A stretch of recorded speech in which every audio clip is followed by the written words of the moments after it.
సామెతలు 3వ అధ్యాయము 6వ వచనంలో 2వ లైను. అప్పుడు ఆయన మీ త్రోవలను సరళము చేయను. చాలండి, ప్రార్థన చేసుకుందాం. మహోన్నతుడా, మహాగణుడా, మీ ఘనమైన పాదాలకు వందనాలు చెల్లిస్తున్నాం. నీవెంతైనా నమ్మదగిన దేవుడువు. నీ వంటి వారు ఇహమందైన పరమందైన ఎవరూ లేరు. అలాంటి దేవాతి దేవుణ్ణి మేము కలిగి ఉన్నందుకు లెక్కలేని స్తుతులు స్తోత్రాలు చెల్లిస్తున్నాం. మరి ఈ సమయంలో మమ్మల్ని పట్టణానికి నడిపించి మరి ఈ సేవకులు ఏర్పాటు చేయబడిన ఈ కూడుకులో మేము కూడా పాలు పంపులు పొంది నీ వాక్యాన్ని అందించడానికి మేము నిలబెట్టుకున్న విధానం బట్టి మీకు స్తోత్రం. తండ్రి, అయోగ్యుడును అర్హత లేనివాడిని అయినప్పటికీ మీ కృపచేత మీ పరిచర్య చేసే భాగ్యం మాకు ఇచ్చినందుకే మీకు స్తోత్రం. ఒక మనుషుడు ఇంకొక మనుషునితో మాట్లాడితే ఏ ప్రయోజనం లేదు. ఆకాశమందున్న దేవుడా, మీరు మాతో మాట్లాడితే మా ఆత్మీయ జీవితాలకు ప్రయోజనం. ఎలా వచ్చారో అలా వెళ్ళిపోకుండా నీ వాక్యం చేత బలపడి, దర్శించబడి, పురుకొల్పబడి, ప్రోత్సహించబడి, ఆదరించబడి, గాయాలు కట్టబడి, ఒక నూతనమైన రీతిలో దర్శించబడి ఒక మంచి తీర్మానం దగ్గర నుంచి వెళ్ళినట్లుగా పరిశుద్ధాత్ముడు మీ వాక్యం ద్వారా మాతో మీరు మాట్లాడి మీరే మహిమయు ఘనతయు ప్రభావాలు పొందుకోమని ప్రభువును రక్షకుడైన యేసుక్రీస్తు నామం పేరట అడిగి వేడుకున్నాం తండ్రి, ఆమేన్.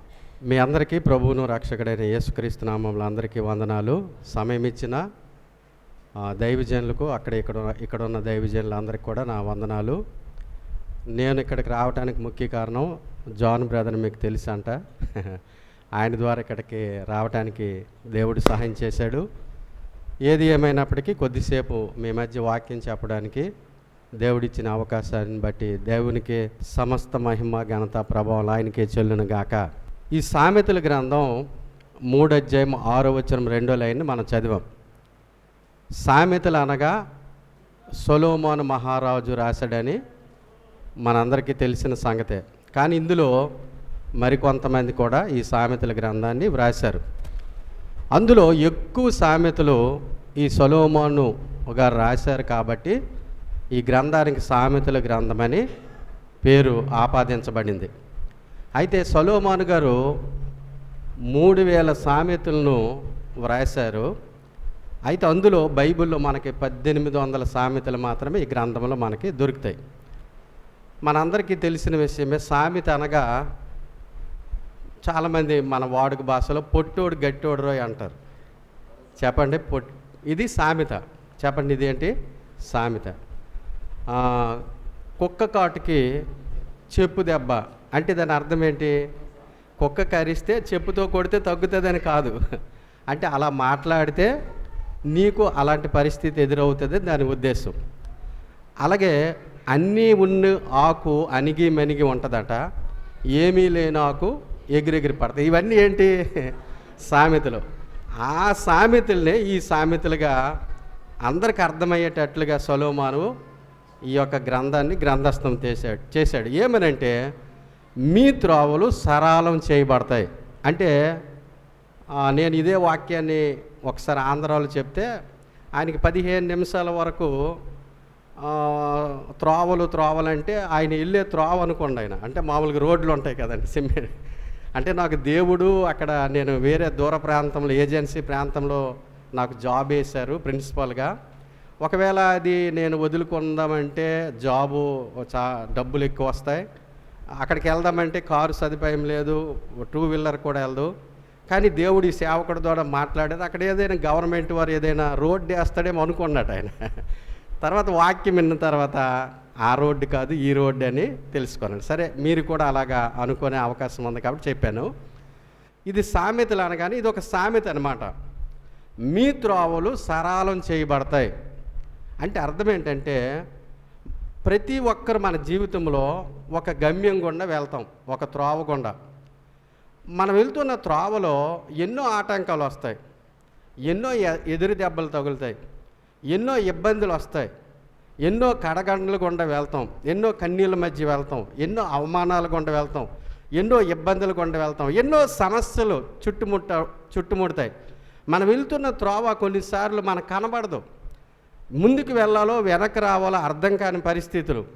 మన త్రోవ అంతా గందరగోళంగా ఉంటుంది, ఎత్తు పల్లాలుగా ఉంటుంది, ముందుకు సాగలేని పరిస్థితులు. అయితే నీ జీవితంలో వెళ్ళిన త్రోవ సరళము చేయబడి నువ్వు అనుకున్న గమ్యానికి చేరాలంటే ఏం చేయాలో బైబిల్లో కొన్ని సంగతులను వ్రాసి ఉంచారు. దాని గురించి సామెతల గ్రంథకర్త అంటున్నాడు, నీ త్రోవలు సరళం చేయబడతాయి. దేవునికి మహిమ కలుగును గాక. ఇక్కడ కూర్చున్న మన జీవితాల్లో మనల్ని ఎవరిని అడిగినా, అవునండి నేను ఒక త్రోవ గుండా వెళ్తున్నాను, నా త్రోవలో ఎన్నో కష్టాలు, ఎన్నో మలుపులు, ఎన్నో ఇబ్బందులు, ఎన్నో ఎక్కలేని పరిస్థితులు ఉన్నాయి, మరి నా త్రోవ సరళం చేయబడి అద్దరికి చేరుకోవాలంటే నేనేం చేయాలి, నా త్రోవ ఎలా సరళం చేయబడుతుందని ఎంతోమంది బాధపడి ఏడుస్తూ కన్నీరు మున్నీరై విలపిస్తున్న వారు లేకపోలేదు. అలాంటి వారితో దేవుడు చెప్తున్న మాట, మీ త్రోవలు సరళం చేయబడతాయి. దేవునికి మహిమ కలుగును గాక. ఈరోజు ఈ మాటలు వింటున్న ప్రియ సహోదరి సహోదరుడా, నువ్వు వెళ్తున్న త్రోవలో, నువ్వు వెళ్తున్న గమ్యంలో నువ్వు ఎన్నుకున్న గోల్ను రీచ్ అవ్వలేక మధ్యలోనే ఆగిపోయేవేమో, ఎటువేళ్లలో అర్థం కాని పరిస్థితులు ఉన్నాయేమో, నీ త్రోవ అంతా గందరగోళంగా ఉందేమో, దుఃఖాలతో, అవమానాలతో, ఇబ్బందులతో, రకరకాల సమస్యలతో ఉందేమో. అయితే నీ త్రోవ సరళం చేయబడుతుంది అని వాక్యం చెప్తూ ఉంది. అయితే మన త్రోవలు సరళం చేయబడాలంటే ఏం చేయాలో ఒక 3 మాటలు త్వరగా చెప్పి నేను ముగిస్తాను. బైబిల్లో ఒక ఆయన ఉన్నాడు, ఆయన పేరు మన అందరికీ తెలుసు, అబ్రహాం గారు. చెప్పండి ఎవరట? చెప్పండి, గట్టిగా చెప్పండి అమ్మా. అబ్రహాం గారు. అబ్రహాం గారి గురించి మన అందరికీ పరిచయమే. అబ్రహాముతో దేవుడు చెప్పాడు, అబ్రహాం గారితో, అబ్రహామా నీవు నేను చెప్పినట్టుగా నీవు నడుచుకుంటే, నువ్వు ఎక్కడికి వెళ్ళినా, ఏ పని పూనుకున్నా, నువ్వు ఎలాంటి దానిని నువ్వు జయించాలనుకున్నా నేను నీ త్రోవలు సరళం చేస్తాను. అయితే ఒక కండిషన్ ఏంటంటే, నేను చెప్పినట్టుగా నీవు నడవాలన్నాడు. అలాగే దేవుడు చెప్పినట్టుగా అబ్రహాము నడిచాడు.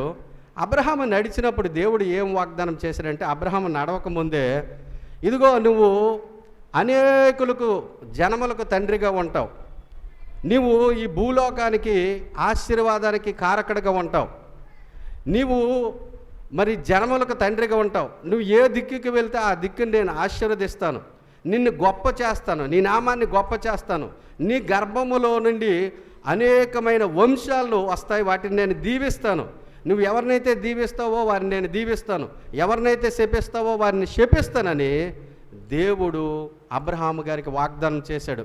వాగ్దానం చేసినట్టుగా తన జీవితంలో నెరవేర్చబడ్డాయి. తను సక్సెస్ఫుల్ ఒక వ్యక్తిగా, ఒక కుటుంబంగా మనందరి ఎదుట ఆనాటి మొదలుకొని ఈనాటి వరకు నిలబడ్డాడు. దేవునికి మహిమ. కారణం ఏంటంటే తన త్రోవలు సరళం చేయబడ్డాయి. మరి మన త్రోవలు సరళం చేయబడాలంటే మనం ఏం చేయాలి అని మనం ఆలోచిస్తే, అబ్రహాము గారి జీవితంలో నుంచే ఒక 3 మాటలు నేను చెప్తాను. చూడండి, ఆదికాండము 12వ అధ్యాయము, ఆదికాండము 12వ అధ్యాయము మొదటి నుంచి 4 వచనాలు కనుక మనం చదివితే, అక్కడ అబ్రహాం గారితో దేవుడు ఏ విధంగా మాట్లాడుతున్నాడు చూడండి. యెహోవా నీవు లేచి నీ దేశము నుండి, నీ బంధువుల యొద్ద నుండి, నీ తండ్రి ఇంటి నుండి బయలుదేరి నేను నీకు చూపించి దేశమునికి వెళ్ళుము, నిన్ను గొప్ప జనముగా చేసి నిన్ను ఆశీర్వదించి నీ నామమును గొప్ప చేయుదును, నీవు ఆశీర్వాదముగా ఉందువు, నిన్ను ఆశీర్వదించి వారిని ఆశీర్వదిస్తాను, నిన్ను దూషించిన వారిని శపిస్తాను, భూమి యొక్క సమస్త వంశములన్నీ నీ యందు ఆశీర్వదించబడినని అబ్రహాముతో అనగా. చాలండి, అబ్రహాముతో అనగా. గట్టిగా చెప్పండి, అబ్రహాముతో ఏమని దేవుడు అన్నాడు? అబ్రహమా నేను నిన్ను ఆశీర్వదిస్తాను, నీ నామాన్ని గొప్ప చేస్తాను, నువ్వు ఏ దిక్కుకి వెళ్తే ఆ దిక్కును నేను ఆశీర్వదిస్తాను, నువ్వు పట్టిందల్లా బంగారం అవుతుంది, నువ్వు ఏ గమ్యానికి వెళ్తే ఆ గమ్యం నువ్వు సరళం చేయబడుతుంది, నీకు ఎదురుండేవారు లేరు, నీ వంశాన్ని నేను దీవిస్తాను, నువ్వెవరినైతే శపిస్తావో శపిస్తాను, ఎవరినైతే ఆశీర్వదిస్తావో ఆశీర్వదిస్తాను. అయితే నువ్వేం చేయాలంటే, మొట్టమొదట నీవు లేచి నీ దేశము నుండి, నీ బంధువుల యొద్ద నుండి, నీ తండ్రి యొద్ద నుండి బయలుదేరి నేను చూపించు దేశమునకు వెళ్ళము. హల్లెలూయా. ఎక్కడికి వెళ్ళమన్నాడండి? మన జీవితంలో ఇక్కడ కూర్చున్న మనందరిలో కూడా ఆశ ఉంటుంది. నా త్రోవలు సరళం చేయబడాలి, నేను అనుకున్న గమ్యానికి చేరాలి, నాకెన్ని ఇబ్బందులు వచ్చినా వాటన్నిటిని అధిగమించి అనుకున్న దాన్ని నేను రీచ్ అవ్వాలని ప్రతి ఒక్కరికి ఉంటుంది. అయితే మన జీవితంలో అది జరగాలంటే మనం మొట్టమొదటి ఏం చేయాలంటే విడిచిపెట్టాలి. మొట్టమొదటిది ఏం చేయాలండి? విడిచిపెట్టాలి.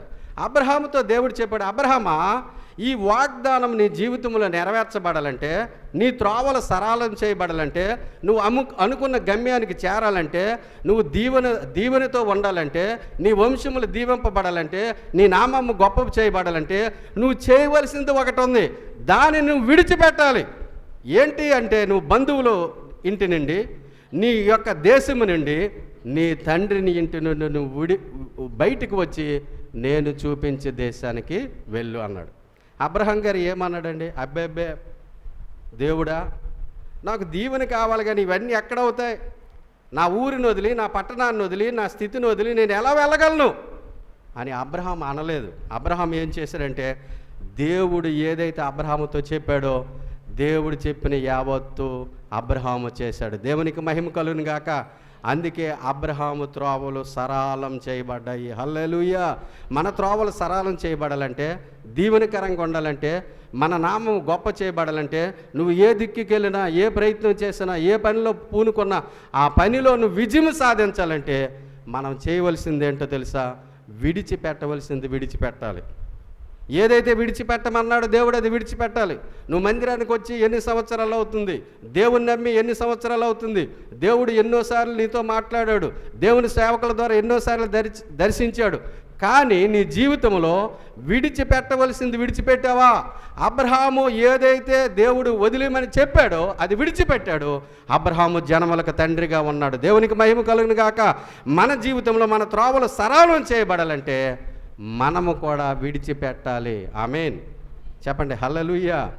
ఏంటి, దేవుని మందిరానికి వస్తారు, వాక్యం వింటారు, దేవుని నామాన్ని ధరించుకుంటారు, ఎన్నో సంవత్సరాల సీనియారిటీ ఉంటుంది, కానీ ఇంకా అబద్ధాలు విడిచిపెట్టిన విశ్వాసులు ఎంతోమంది ఉన్నారు. ఇంకా సినిమాలు విడిచిపెట్టని ప్రజలు ఎంతోమంది ఉన్నారు. ఇంకా మోసపూరితమైన జీవితాన్ని విడిచిపెట్టకుండా బయట ఒకలాగా లోపల ఒకలాగా ఉన్న జీవితాలు కలిగిన వారు ఎంతోమంది ఉన్నారు. కానీ అబ్రహాము విడిచిపెట్టమన్నది విడిచిపెట్టాడు. తత్ఫలితంగా గొప్ప ఆశీర్వాదానికి కర్తగా మిగిలాడు. నా జీవితంలో, నీ కుటుంబంలో, నా కుటుంబంలో మనం అలాగ ఉండాలి అంటే విడిచిపెట్టవలసింది విడిచిపెట్టాలి. ఒకవేళ దేవుడు ప్రత్యక్షమై ఈరోజే, నా కుమారుడా, నా కుమార్తె, నువ్వు ఉంటున్న ఈ పట్టణం నుంచి, నువ్వు చేస్తున్న ఉద్యోగం నుంచి, నువ్వు చేస్తున్న వ్యాపారం నుంచి, నువ్వు ఏదైతే సెటిల్ అయ్యావో ఆ సెటిల్ దాని నుంచి నువ్వు బయటకు వచ్చి నేను చూపించి పట్టణానికి వెళ్ళు అని మనతో దేవుడు చెప్పాడు అనుకోండి, వెళ్తామండి మనం? ఇప్పుడు మిమ్మల్ని అందరినీ ఒరిస్సా వెళ్ళిపోండి, మీ మార్గాలు సరళమవుతాయి అంటే, బల్లేటోళ్ళు పాస్టర్ గారు అది దేవుని స్వరం కాదు, మీరు కావాలని చెప్తూ ఉన్నారు అంటామనమండి. ఎందుకంటే ఇక్కడ మనకు ఉద్యోగం ఉంది, వ్యాపారం ఉంది, మంచి ఇల్లు కట్టుకున్నాం, అందరూ తెలుసు, మనవారు ఉన్నారు, ఎవరైనా మనకు సమస్య వస్తే సహాయం చేసిన వారు ఉన్నారు, ఎవరైనా డబ్బులు అవసరమైతే డబ్బులు ఇచ్చేటోళ్ళు ఉన్నారు, మనకు అన్ని విధాలుగా ఉపయోగంగా మేలుగా ఉంది. దీన్ని విడిచిపెట్టి వెళ్ళమంటే మనకు చాలా కష్టం. కానీ అబ్రహాం అలాగే అనాలి. ఏంటి దేవా, ఇప్పుడు నా భార్యని తీసుకొని దేశం కాని దేశానికి, ఊరు కాని ఊరికి, ప్రాంతం కాని ప్రాంతానికి, భాష కాని భాషకి వెళ్ళి నేనేం చేయాలి, ఎలా బ్రతకాలి, అక్కడ నాకు ఎవరు తెలుసు, ఇక్కడంటే ఏదో బొమ్మలు చేసుకొని జీవిస్తున్నాం, కానీ ఇప్పుడేంటి అని అబ్రహాం అనాలి. కానీ ఎవరో తెలియదు, కానీ అది దైవస్వరం అని గుర్తించాడు, వెంటనే విడిచిపెట్టాడు, అనేకులకు ఆశీర్వాదకరంగా ఉన్నాడు. ఆమేన్ గట్టి చెప్పండి. మన జీవితంలో అలాంటి కార్యం జరగాలంటే మనము విడిచిపెట్టవలసింది విడిచిపెట్టాలి.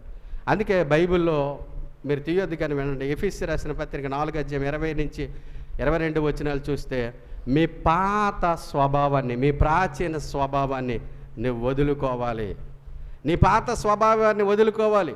దేవుని దగ్గరికి రాకముందు, మందిరానికి రాకముందు, రక్షణ పొందకముందు, దేవుని నామాన్ని ధరించుకోకముందు నీవేవైతే పాత జీవితం ఉందో దాన్ని వదులుకోవాలి.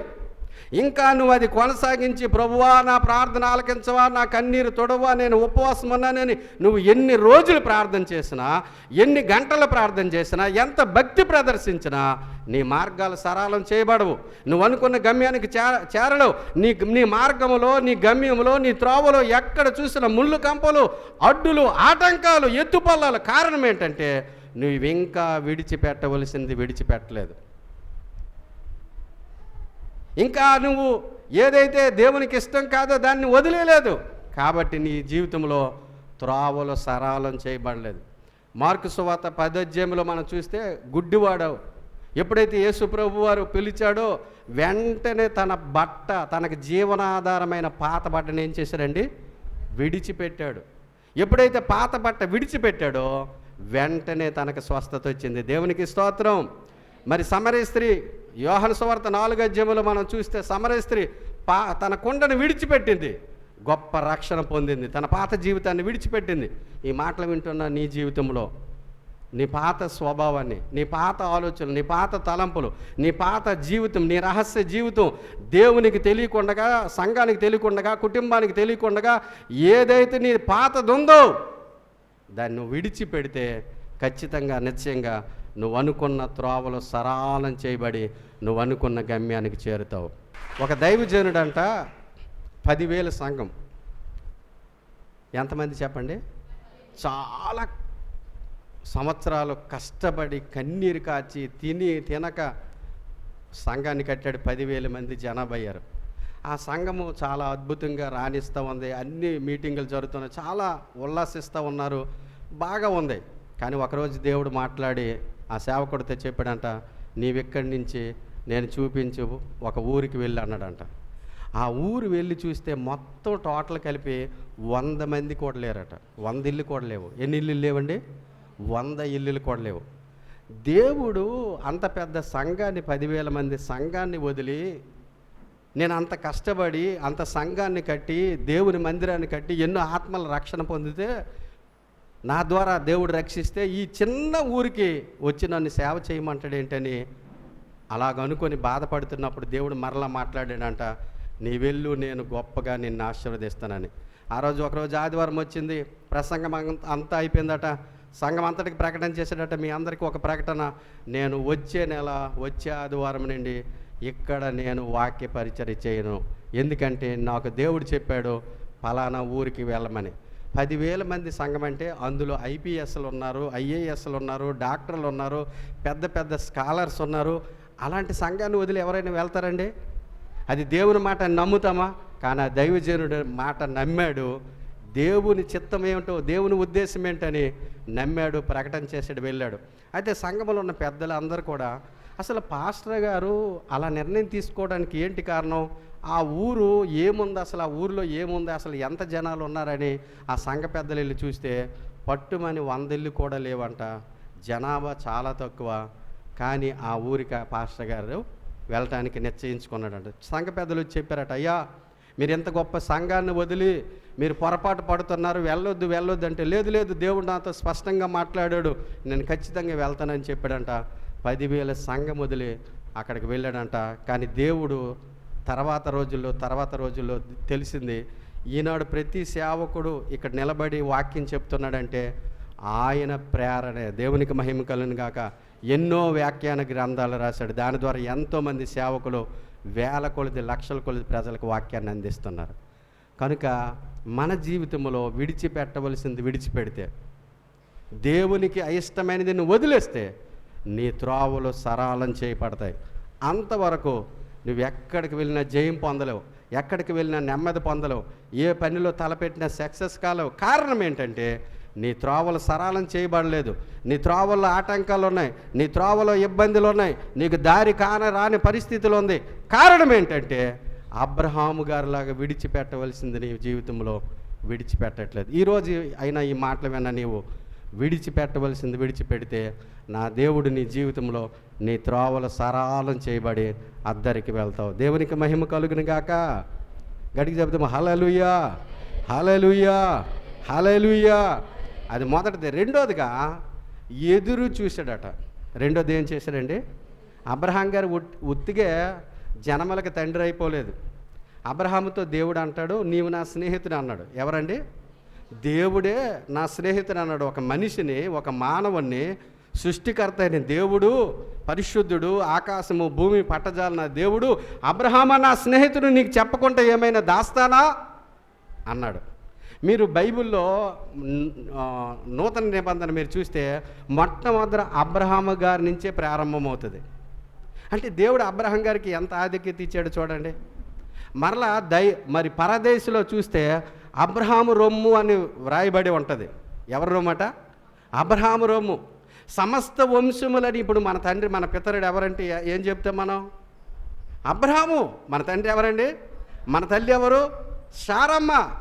అంటే అబ్రహాం గారి యొక్క దీవెన ఎలా ప్రవహిస్తుందో చూడండి, ఎలా అది వృద్ధి చెందుతుందో చూడండి. ఎప్పుడో అబ్రహాము, కొన్ని వేల సంవత్సరాల క్రితం అబ్రహాము నేటికి మనకు తండ్రిగా ఒక గొప్ప సవాలుగా జీవిస్తూ నడిపిస్తూ ఉన్నాడు. దేవునికి స్తోత్రం. కారణం ఏంటంటే అబ్రహాము గారు విడిచిపెట్టవలసింది విడిచిపెట్టాడు. రెండోదిగా అబ్రహాం గారి జీవితంలో ఎందుకు అంత సక్సెస్ఫుల్గా తన జీవితం ఉంది అంటే, తన త్రోవలు సరళం చేయబడ్డాయంటే, తను ఏ దిక్కుకి వెళ్ళినా దేవుడు ఆశీర్వదించాడు. ఎందుకు అంటే రెండోదిగా ఎదురు చూచాడు. చెప్పండి ఏంటట? ఎదురు చూచాడు. మన విశ్వాస జీవితంలో కష్టాలు వస్తాయండి, నష్టాలు వస్తాయి, ఇబ్బందులు వస్తాయి, కరువులు వస్తాయి, అనారోగ్యాలు వస్తాయి, రకరకాల సమస్యలు వస్తాయి. కానీ నేను నమ్మిన దేవుడు గొప్ప దేవుడు. యోబు అంటాడు, ఇదిగో సాతానా, నువ్వు ఇప్పుడు నవ్వుతున్నావేమో, నేను క్రింద పడినా ఒకరోజు లేస్తాను. నేను ఎంత నలగొట్టబడుతున్నానో, ఎంత హేళన చేయబడుతున్నానో, ఒకరోజు శుద్ధ సువర్ణం వలె తేలుతాను అన్నాడు. ఆమేన్. అందుకే ఎంత పోగొట్టుకున్నాడో చివరి అధ్యాయంలో రెండంతల ఆశీర్వాదం పొందుకున్నాడు. దేవునికి మహిమ కలుగును గాక. కారణం ఏంటంటే యోబు తన జీవితంలో దేవుని వైపు ఎదురు చూస్తూనే ఉన్నాడు. తన పనివారు తన వదిలేసిన, భార్య అసహించుకున్న, తన స్నేహితులు కాదనుకున్న, తన వారు ఎవ్వరు కూడా దగ్గరికి రాకపోయినా, సమస్తం కోల్పోయినా, తనలో వచ్చినటువంటి శరీరంలో వచ్చిన దుర్వాసన చూసి అనేక మంది దూరం వెళ్ళిపోయినా, ఏకాకిగా మిగిలిపోయినా ఎదురు చూశాడు. తత్ఫలితంగా పోగొట్టుకునే దానికి రెండంతల మేలు పొందుకున్నాడు. అయితే అబ్రహాము గారి జీవితంలో ఎందుకు అబ్రహాము గారి జీవితంలో త్రోవలు సరళం చేయబడ్డాయి అని మనం ఆలోచన చేస్తే, రెండోదిగా ఎదురు చూశాడు. చెప్పండి ఏం చేశారట? కానీ మనకు నచ్చని పదం ఏంటంటే, చెప్పండి అండి, మనకన్నీ ఇమ్మీడియట్లుగా, చెప్పండి, ఇమ్మీడియట్గా జరిగిపోవాలంతే. ఒకవేళ ఒక వారం రోజులు చూస్తాం, బాగా ఉపవాసం ఉంటాం, నెల రోజులు చేస్తాం, మహాభక్తి అయితే 6 నెలలు చూస్తాం. ఇంకా భక్తి ఉందనుకో 1 సంవత్సరం చూస్తాం. తర్వాత దేవుడు లేదు, దెయ్యము లేదు, మందిరము లేదు, సేవకు లేదు, వాక్యము లేదు, ప్రార్థన లేదు అని డిసైడ్ అయిపోయి వెనకకి వెళ్ళిపోయిన విశ్వాసులు ఎంతోమంది ఉన్నారు. కానీ నీ దేవుడు నీ పక్షమున మేలు దాచి ఉంచాడని, నీ పక్షమున సజీవుడిగా ఉన్నాడని, దేవుడు అసాధ్యమైనది సాధ్యం చేస్తాడని, నీ పరిస్థితి అంతా తారుమారుస్తాడని, నీకున్న స్థితిని మారుస్తాడని, నీ త్రోవలు సరళం చేయబడతాయని, నీ ఆటంకాలు తొలగిపోతాయని, నీకున్న అభ్యంతరాలు తొలగిపోతాయని, నీ జీవితం సమాధానంతో, నెమ్మదితో, దీవెనతో, ఆశీర్వాదంతో తలగా ఉంటుందని నువ్వు ఎదురు చూస్తే ఖచ్చితంగా నీ జీవితంలో నువ్వు అనుకున్న గమ్యానికి చేరుతావు. ఆమేన్, ఆమేన్. అబ్రహాం గారికి దేవుడు 75 సంవత్సరాలప్పుడు దేవుడు ప్రత్యక్షమై అబ్రహం అన్నాడు. ఏంటి ప్రభువా చెప్పి అన్నాడు. నేను నిన్ను సంతానాన్ని నీకు ఇస్తాను అన్నాడు. నాకు అదే కదా కావాలి ప్రభు, అన్నీ ఇచ్చావు కానీ సంతానం లేదన్నాడు. సరే, అలాగ నెలలు గడుస్తున్నాయి, ఈ సంవత్సరమైనా అవుతుందేమో, లేదులే దేవుని చిత్తమేమో. 5 సంవత్సరాలు చూశాడు, 10 సంవత్సరాలు చూశాడు, 15 అయిపోయింది, 20 అయిపోయింది, 25 కూడా దగ్గరికి వచ్చి. ఏంటి అంత ఓపిక ఉందా మనకే? అంటే సగం ఇప్పుడు మనకున్న ఈ జీవితంలో సగం జీవితం అయిపోయినట్టే. ఆమేన్. ఇప్పుడు దేవుడు నువ్వు తొందరపడకమ్మా, భయపడకమ్మా, దిగులు పడకమ్మా, దేవుడు బాగు చేస్తాడు, స్వస్థపరుస్తాడంటే ఆగుతాం మనము? ఎదురు చూసి అనుభవం ఉందా? దేవుడు స్వస్థపరుస్తాడు, దేవుడు విడిపిస్తాడు, దేవుడు ఆదరిస్తాడు అని ఉంటుంది మనకి. డబ్బులు మనకు అర్జెంట్ అవసరం అండి. మన ఇంట్లో ఎవరో రోగంతో బాధతో ఉన్నారు, దేవుడే ఇస్తాడని చూస్తాం మనం. అర్జెంటుగా ఎవరికొకరు ఫోన్ కొట్టి డబ్బులు తీసుకుంటాం, లేకపోతే అప్పు అడిగి డబ్బులు తీసుకుంటాం. కానీ అబ్రహాం ఆ జీవితం అక్కడ ఆ ప్లేస్లో ఉంటే ఆయన ఎదురు చూస్తాడు దేవుడిచ్చినంత వరకు. ఆమేన్, ఆమేన్, ఆమేన్. కనుక 75 సంవత్సరాలప్పుడు అబ్రహాముకి దేవుడు వాగ్దానం చేశాడు, నీకు సంతానాన్ని ఇస్తాడు అని. 99 అయిపోయినా కూడా ఇంకా సంతానం లేదు. ఒకరోజు ఎండవేళ గుడారము బయట కూర్చొని చాలా విచారంగా బాధతో ఉన్నాడు. ఏంటంటే, ప్రభువా నాకు ఆస్తి ఇచ్చావు, గొర్రెలు ఇచ్చావు, దాసుల్ని ఇచ్చావు, నేను ఏ దిక్కుకి వెళ్తే ఆ దిక్కు నాకే స్వాధీనపరిచావు, అంతా బాగుంది. కానీ ప్రభువా నా గర్భములో సంతానము లేదని దిగులుతో బాధతుంటే అప్పుడు మరలా దేవుడు ప్రత్యక్షమయ్యాడు. అబ్రహమా, అబ్రహమా, నువ్వు దిగులు పడకు, భయపడకు, నేను నీ కేడం, నేను నీకు నీ సంతానాన్ని ఇస్తాను, ఇసక రేణువులు అంత ఇస్తాను అన్నాడు. ఊరుకో ప్రభువా, 25 సంవత్సరాలు అప్పుడు చెప్పావు, ఇప్పుడు పళ్ళు ఊడిపోయాయి, జుత్తు ఊడిపోతుంది. సరే, శారామేమో గోడ వెనకాల ఉండి దేవుడు మాట్లాడుతుంటే నవ్విందట. ఎందుకు నవ్విందండి? స్త్రీ ధర్మం నిలిచిపోయింది, అది జరిగే పని కాదు. అసలు దేవుడు ఏం మాట్లాడతాడు? ఆయన డాక్టర్లకి ఇది అసాధ్యం, శరీరం ఏమో సహకరించదు, వృద్ధి అయిపోయింది. అప్పుడు అంటదా కింద 19 వచ్చిన చూస్తూ, ఇంకా మాకు సుఖము కలుగునా? ఇప్పుడు యవ్వనం వస్తుందా? మా వయసు ఎంత? లేవటానికే కష్టం. మా పరిస్థితి ఏంటి? ఇక రేపో ఎల్లుండో అనేటట్లుగా ఉంటే దేవుడు అంటాడు, అబ్రహామా నీకు సంతానాన్ని ఇస్తా, నువ్వు దిగులు పడక. ఎప్పుడు 99 అప్పుడైతే మనమైతే ఆ ప్లేస్లో ఉంటే ఏమంటాం? నువ్వు ఇంకోసారి కనబడ్డావా? నువ్వు దేవుడైతే ఇంతవరకు ఎందుకు చేసావు దేవా? ఆమేన్ చెప్పండి, హల్లెలూయా అంట. మనమండి, మీరైతే అనరే, మా సంఘములు అయితే అంటారు. కానీ అబ్రహాము గారికి 99 సంవత్సరాలు వచ్చినా చెప్పండి, దేవుని వైపే ఎదురు చూశాడు. గొప్ప వాగ్దాన పుత్రుని దేవుడు అనుగ్రహించాడు. దేవునికి మహిమ కలుగును గాక. కనుక రెండోదిగా మన జీవితంలో మన త్రోవలు సరళం చేయబడాలంటే మనం రెండో అనుభవం ఏం చేయాలి చెప్పండి? ఎదురు చూడాలి. ఏం చేయాలి చెప్పండి? ఎదురు చూడాలి. మూడోదిగా అబ్రహాము గారి జీవితము ఎందుకు అంత సక్సెస్ఫుల్గా ఉంది? ఎందుకు జనములకు తండ్రిగా దేవుడు చేశాడు? ఎందుకు అబ్రహాము నా స్నేహితుడు అన్నాడు? నువ్వు ఏ దిక్కుకి వెళితే ఆ దిక్కుని నేను ఆశీర్వదిస్తాను అన్నాడు అని మూడోది చూస్తే, అబ్రహాము గారికి పరీక్ష వచ్చింది. ఏమొచ్చింది చెప్పండి? ఇప్పుడు విద్యార్థులకు ఏమొస్తాయి? 10th క్లాసులో, ఇంటర్లో, డిగ్రీలో చెప్పండి ఏమొస్తాయి? పరీక్షలు లేకపోతే వాడు చదివాడా, చదువు లేదా, ఉపయోగమా, కంపెనీలో ఉపయోగపడతాడా? అవునా కాదండి? ఆ పరీక్షలు వస్తేనే వాడి యొక్క టాలెంట్ ఏదో తెలుస్తుంది. కనుక దేవుడు కూడా అబ్రహామును పరీక్షించాడు. అసలు ఈ పరీక్షలో ఎంతవరకు నిల్చుంటాడు? అబ్రహాం పాస్ అవుతాడా లేదా? అబ్రహాము నాకు విలువిస్తాడా, కుటుంబానికి విలువిస్తాడా, నాకు విలువిస్తాడా, కుమారుడికి విలువిస్తాడా అని అబ్రహాం గారిని దేవుడు పరీక్షించాడు. 22 ఆదికాండం అధ్యాయంలో మొదటి నుంచి మనం చివరి వరకు చూస్తే మనకు అర్థమవుతుంది. అబ్రహాము ఒకరోజు అలాగ ఉన్నప్పుడు దేవుడు ప్రత్యక్షమై, అబ్రహామా, అబ్రహామా, ఏంటి ప్రభువా ఇప్పుడు ప్రత్యక్షమై ఏంటి, ఏం చెప్పాలి అంటే, ఇదిగో నీకు లేక పుట్టిన, నీకు వృద్ధాప్యంలో పుట్టిన నీ కుమారుణ్ణి నాకు బలిగా ఇవ్వు అని చెప్పాడు. ఎక్కడంటే ఫలానా మోరియా పర్వతం దగ్గర నాకు బలిగా ఇమ్మని చెప్పాడు. ఆ మోరియా పర్వతం కంట తనున్న ప్లేస్ నుంచి అక్కడికి వెళ్ళటానికి 3 రోజులు పడుతుందంట. ఎన్ని రోజులు చెప్పండి? 3 రోజులు. ఎందుకు దేవుడు అంత ఆలస్యం చేశాడు? ఎందుకు అంత దూరాన్ని వెళ్ళమన్నాడంటే, అబ్రహాము ఒకవేళ ఆవేశంతో అన్నాడేమో, లేకపోతే ఏదో తొందరపాట్లు అన్నాడేమో, లేకపోతే నేను దేవుణ్ణి కదనక ఆ వాక్యం తన హృదయంలో గుచ్చుకొని వెంటనే నిర్ణయం తీసుకున్నాడేమో. కానీ ఎప్పటికి అలాగే ఉంటుందని అబ్రహాముని పరీక్షించాడు.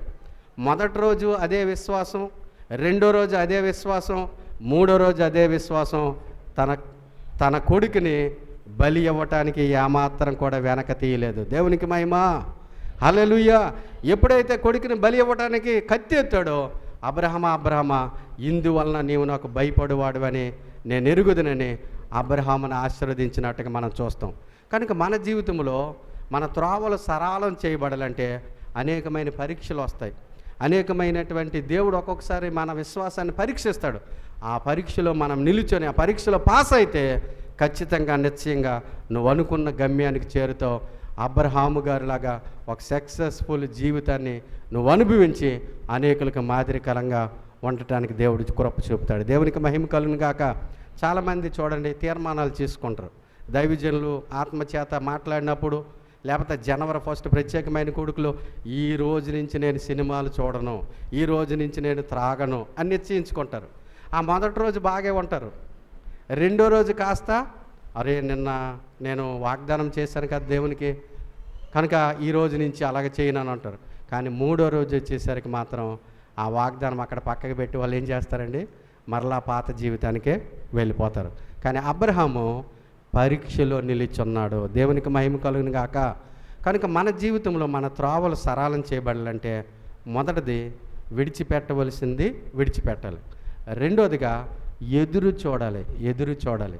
మూడోదిగా పరీక్షలు వచ్చినప్పుడు ఆ పరీక్షలకి నిలవాలి. అప్పుడు మన త్రోవలు సరళం చేయబడతాయి. అట్టి గొప్ప కృప దేవుడు మనందరికి కూడా కలుగు చేయను గాక.